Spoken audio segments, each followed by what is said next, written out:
donde el soberano pasa a ser el representante. Es uno de los primeros en hablar de la teoría y de la doctrina de la representación. Cuando hoy hablamos de representación política, no podemos ignorar las bases que para este tema en el orden político puso Thomas Hobbes. Al entender que el soberano, para poder, digamos, para que su autoridad sea obedecida, corresponde que él sea nuestro representante. ¿Por qué? Porque si entonces yo me siento representado, entenderé que lo que el soberano hace es acto mío también, y entonces la obediencia va a ser algo natural. Nunca va a haber desobediencia, dice él, si el súbdito se siente representado por el soberano. Pero para eso se necesitan valores morales.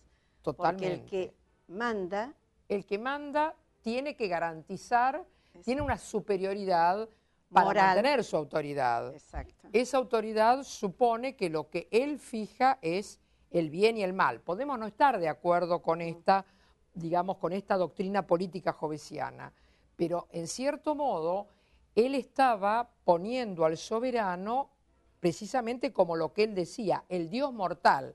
Así como Dios en el momento de la creación señala el bien y el mal, porque desde el primer momento nosotros tenemos noción de bien y el mal porque así fue instituido, de alguna manera él dice, bueno, un poco como ese Dios inmortal, sí, tenemos al soberano como el Dios mortal, que es el que determina lo bueno y lo malo a través de la ley, lo mío y lo tuyo, que es la propiedad. Entonces, bueno, la obediencia al soberano va a garantizar la paz entre los súbditos. Claro, pero él dentro de esa obediencia al soberano pone una protección a la salud, una protección totalmente, a la sociedad. Totalmente. O sea, que va poniendo cosas que si nosotros lo llevamos de pronto a la doctrina social de la Iglesia, o como nosotros comprendemos que es la autoridad que representa a Dios cuando era monarquía, sí, y después, bueno, la asamblea que dirige, que tiene, sí, que tener, o sea, haber conocido a su pueblo y saber lo que necesita el pueblo para poder conducir, ¿no? El conductor tiene que conocer las necesidades del pueblo y además realmente proporcionarles el bienestar que consiste no solo en que puedan, digamos, juntar el 31 con el primero, sí, sino que además pueda verdaderamente tener una vida digna. Entonces, el gobernante tiene que ocuparse de la seguridad, que no es solamente la seguridad física, que también es importante, sino la seguridad en el orden salud, en el orden educación, todo eso hace una vida digna. Exacto. O sea, una en el sociedad orden trabajo, necesita... un hombre sin trabajar no puede vivir, pero no se hay está dignidad. dando en todas partes del mundo, ¿no? Sí, porque sí, no es solo acá. Sí. Fíjate, Maya, que de pronto uno ve ahorristas de países sí, europeos, ¿no? Sí. que protestan porque se le han quedado la crisis del primer país del mundo, una crisis monetaria, como que hubiera un, no sé, un terremoto en los valores, ¿no? Valores que suben, que bajan, que... Si el tsunami no es solamente no, un fenómeno físico, digamos, climático, se ha dado, parece que hemos tenido el tsunami social, el tsunami económico, y eso se ha dado, y ahí ves que aquellas sociedades que tienen más trabajado con corrección el tema de los valores, la jerarquía de valores, logra superarlo mejor que aquellas sociedades que tienen invertida su escala de valores. Porque si para una sociedad el sumum en su escala de valores es el dinero, la seguridad económica, en cuanto eso temblequea, todo se viene abajo. Si hay otros valores que sostienen a la sociedad, esa sociedad sale de su problema porque afronta el problema porque tiene otro valor más importante que el valor dinero. Eso es un tema, nuevamente estamos en lo de siempre, Olga, en el tema educación. Hay que educar en valores, pero siguiendo una escala jerárquica verdadera de los valores. Sí, precisamente vos sabés que a mí me llamó la atención, no sé a vos, Maya, cuando fue el problema nuclear de Japón, Sí. ¿no? Cuando yo escuchaba que gente voluntariamente entraba por el bien de la comunidad, sabiendo que se iba a contaminar, entraba para sacar las aguas contaminadas, para refrigerar, ¿no? Que se estaban exponiendo. Ellos sabían que podían contaminarse y morir, pero sin embargo lo hacían por otros. Y después otra cosa que me impactó, yo lo pongo como ejemplo de distintas culturas, ¿no? Sí. Otra cosa que me impactó mucho fue cuando los directivos que habían trabajado, que habían puesto la central, Sí. estaban arrodillados y los que trabajaban en la fábrica le pedían cuentas de que ellos en cierta medida les habían mentido. Les pedimos disculpas. No, yo me quedé, digo, eso es lo que es la cultura, las distintas culturas en distintos lugares del mundo.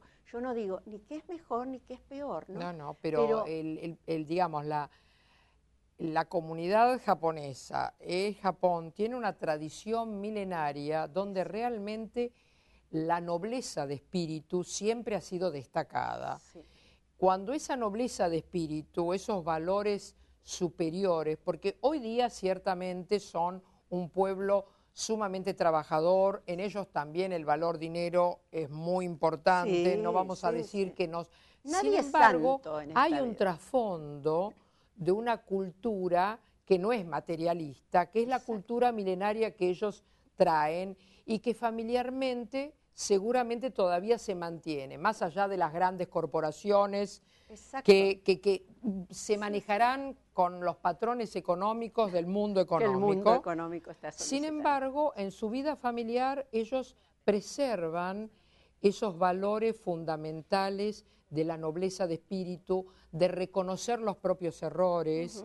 En ese sentido tenemos que reconocer que se trata de un pueblo mucho más solidario, más educado en la solidaridad. Uno veía esas imágenes a lo largo del tsunami y veía Comparalas cómo, con estas. claro, fíjate esto digamos, acá es un, a ver, todos estos temas de las agresiones. El atentado, estamos pasando a Juan Pablo. A Juan Pablo. Fíjate, ¿cómo te podés explicar qué sentido tiene? Esto realmente sería, a ver, una imagen del hombre lobo del hombre. Sí. ¿Quién podía ser una persona más buena, más santa que Juan Pablo II? Recibir esa agresión. Sí. Totalmente gratuita, porque ¿qué es lo que obtenía Aliaca con ese atentado? ¿Qué obtenía? No sé, podríamos llamar un enfermo mental, lo que sea, pero ahí ves lo peor del hombre puesto en imágenes, ¿no es cierto? Exacto. Y luego tal vez yo te diría lo mejor del hombre puesto en imágenes cuando Juan Pablo II lo visita en la cárcel, lo perdona. Es esa otra visión del hombre, que el hombre puede ser un Dios. O sea, lo que vos dijiste antes, no un Dios, hijo de Dios. O sea, recuperar esas virtudes perdidas que gracias a la redención de nuestro Señor hemos recuperado. Volvimos a ser hijos de Dios para poder perdonarnos entre nosotros. Esos japoneses pidiendo perdón estaban dando muestras de una humanidad que seguramente no una humanidad cristiana, pero de una natural humanidad, de nobleza de espíritu. Me equivoqué, lo reconozco, y entonces el otro, ante el reconocimiento de mi error, va a poder perdonarme. Es un momento en la Argentina en el que lo que tendríamos que buscar es el perdón. Porque fíjate que estamos, en lugar de estarnos reconciliando, permanentemente estamos en un frente formando conflictos. Y si hay algo que entonces Hobbes no aceptaría, es que es el mismo soberano el que busque conflictos. No podemos vivir en una sociedad que siga enfrentándonos, enfrentando la década del 70 con la década del 90, con la del 2000. No podemos seguir enfrentados, tenemos que pacificar, tenemos que lograr el perdón entre nosotros, porque eso es lo que a los pueblos lo ha ido salvando. Pueblos milenarios como el pueblo judío, evidentemente que mucho sabe del tema del perdón, ¿cómo ha logrado subsistir? ¿Cómo ha logrado, a pesar de la diáspora, volver a tener su Estado de Israel? Gracias a una actitud de perdón. Si no hay esa actitud de perdón, el hombre realmente daría pie a sostener ese logro del hombre, porque los lobos no se perdonan entre sí. No, y acá tenemos una imagen que lo demuestra. Bueno, queridos amigos, creo, Maya, que más o menos dentro de lo que se puede, dentro de un programa, hemos visto estas vertientes de Job que nos plantean tan claro de lo que es el hombre, lobo del hombre, o el hombre Dios del mismo hombre. Pero no podemos escapar a que todo pasa por la familia y por la conversión del corazón, ¿no es cierto? Porque hace muy poco en una audiencia el Santo Padre nos recordaba que todo pasa por la conversión del corazón.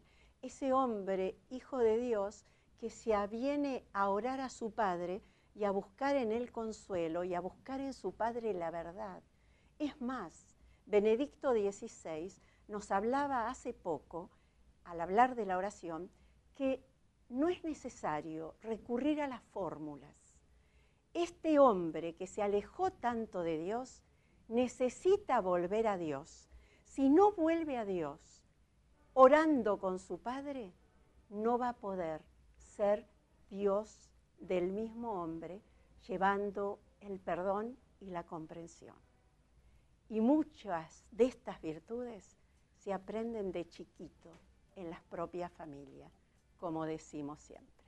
Será hasta el próximo programa y a luchar por una Argentina mejor.